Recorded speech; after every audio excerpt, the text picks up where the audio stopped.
Greetings, traveler. The community is already splitting into camps, but let's stay united, analyze everything together, and piece the full picture to name the realistic release window of Skyblivion. Enjoy watching.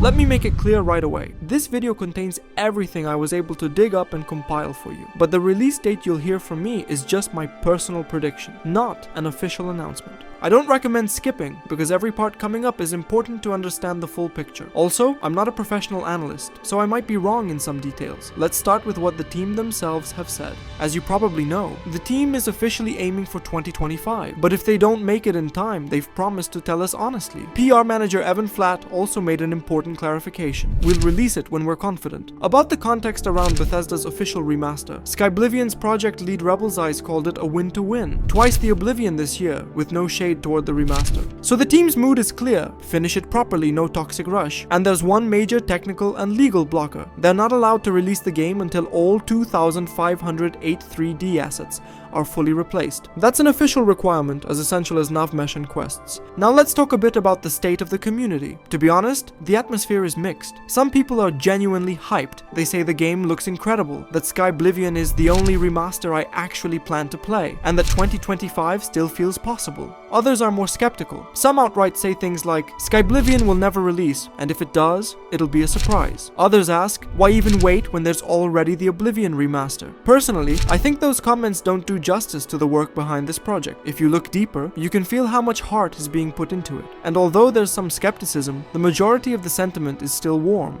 Many people say, better for them to take their time and do it right, we'll wait. There was also a loud moment in August 2025. One of the former developers, D Keys, accused the leadership of pushing an artificial deadline and showing off in their videos, but the team quickly responded saying, yes, maybe in the past some previews weren't final, but now the game is almost done, and there's no point in faking anything. Interestingly, even Keys admitted that March 2026 would be a solid release window, and it seems like the whole community agrees. Reddit exploded with support for the idea of releasing Skyblivion on the 20th anniversary of Oblivion. People were saying it would be beautiful, logical, and deeply symbolic. Let's talk progress, starting with the basics. In 2023, about 83% of Cyrodiil's landscape was completed. That's 3,632 out of 4,391 world cells. That's already huge. But the invisible Navmesh for NPC pathfinding didn't cover everything, so quests would break outside the green zones. By 2024, the team made good progress on the map, around 93% of the landscape, 4,600,